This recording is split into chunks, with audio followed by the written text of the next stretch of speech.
विजय वडेट्टीवार यांच्या घराबाहेरची दृश्य आपण पाहताय। भाजप कार्यकर्त्यांकडून हे आंदोलन जे आहे ते केलं जात आहे।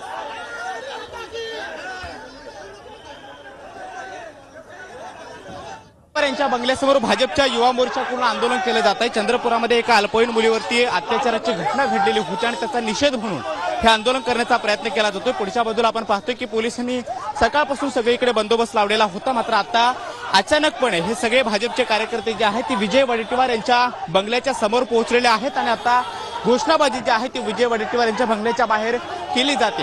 हातामध्ये काँग्रेस का हात बलात्कारियों के साथ अशा पद्धतीचे बॅनर या सगळ्या भाजपच्या कार्यकर्त्यांच्या हातामध्ये आहेत आणि भाजप युवा मोर्चाच्या जे काही अनुप मोरे प्रदेशाध्यक्ष आहेत त्यांच्या नेतृत्वामध्ये हे आंदोलन केलं जात आहे। सध्या पोलीस त्यांना ताब्यात घेण्याची कार्यवाही करत आहेत। भाजपचं ऑफिस बाजूलाच आहे आणि तिथे हे आंदोलन होणार होतं, मात्र अचानकपणे सगळे भाजपचे कार्यकर्ते जे आहेत ते आता विरोधी पक्षनेते विजय वडेट्टीवार यांच्या बंगल्याच्या समोर आलेले आहेत। घोषणाबाजी मोठ्या प्रमाणामध्ये केली जाते आणि या सगळ्या कार्यकर्त्यांना आता पोलीस ताब्यात घेत आहेत। आपण पाहतोय की एक पुतळा सुद्धा या ठिकाणी आणण्यात आलेला होता आणि जोडे मारो आंदोलन करण्याचा प्रयत्न सुद्धा या सगळ्या पदाधिकाऱ्यांनी केलेला होता आणि आता त्या सगळ्या पदाधिकाऱ्यांना कार्यकर्त्यांना भाजपच्या पोलिसांकडून ताब्यात घेण्याची कार्यवाही जी आहे ती केली जात आहे। एक या ठिकाणी पुतळा आपण पाहतोय, हा पुतळा या ठिकाणी आणण्यात आलेला होता, मात्र पोलिसांनी तो आता ताब्यात घेतलेला आहे। या पुतळ्याला जोडे मारो आंदोलन जे आहे ते करण्याचा प्रयत्न या सगळ्या भाजपच्या पदाधिकाऱ्यांनी केलेला होता आणि आता काँग्रेस कार्यालयाच्या बाहेर ही सगळी घोषणाबाजी जी आहे ती होती आहे। पोलीस या सगळ्या पदाधिकाऱ्यांना ताब्यात घेतले। चंद्रपूरमध्ये युवा काँग्रेसचा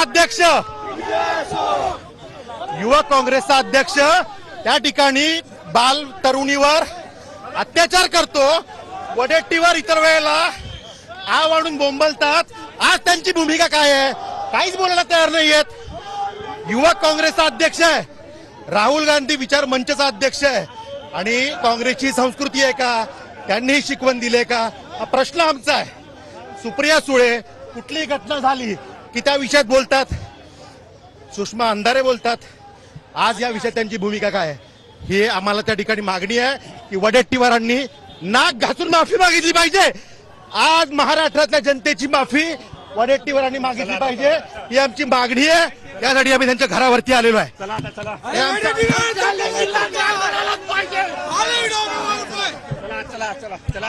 महाराष्ट्रात कुठली घटना घडली की भाजपचे हे सगळे पदाधिकारी आहेत जे सध्या विरोधी पक्षनेते आणि काँग्रेसचे नेते विजय वडेट्टीवार यांच्या घराच्या बाहेर आंदोलन करतायत आणि सध्या पोलीस त्यांना ताब्यात घेण्याची करणार असतील। मेहबूब शेख राष्ट्रवादी युवक काँग्रेसचा अध्यक्ष, त्यांनी सुद्धा असाच बलात्कार केला।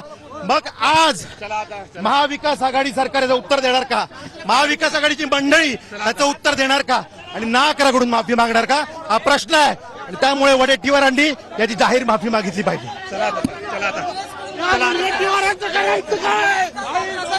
की भाजपच्या सगळ्या पदाधिकाऱ्यांना सध्या पोलिसांनी ताब्यात घेतलेला आहे। मोबाईल व्हॅन या ठिकाणी मागवण्यात आलेल्या होत्या आणि आंदोलनाची पूर्वकल्पना होती, त्यामुळे पोलिसांनी पहिल्यांदा भाजप प्रदेश कार्यालयाच्या बाहेर बंदोबस्त लावलेला होता, मात्र आता मंत्रालयाच्या समोर असणारे जे काही शासकीय बंगले आहेत त्यापैकीच एक बंगला विरोधी पक्षनेते विजय वडेट्टीवार यांचा सुद्धा आहे आणि त्याच बंगल्याच्या बाहेर सध्या भाजपचे सगळे पदाधिकारी आणि कार्यकर्ते हे मोठ्या संख्येने जमलेले आहेत। पुढच्या बाजूला आपण पाहतोय की या मरीन ड्राईव्ह पोलिसांकडून ही सगळी ताब्यात घेण्याची कार्यवाही जी आहे ती केली जात आहे।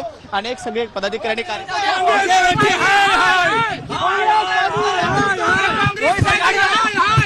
आज अमोल लोणे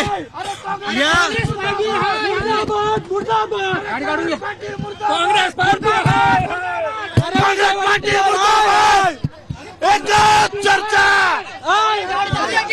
अमोल लोणे हा युवक काँग्रेसच्या अध्यक्षांनी ज्या पद्धतीने एका लहान मुली 12 वर्ष काँग्रेस पार्टी मुर्दाबाद, विजय वडेट्टीवार हाय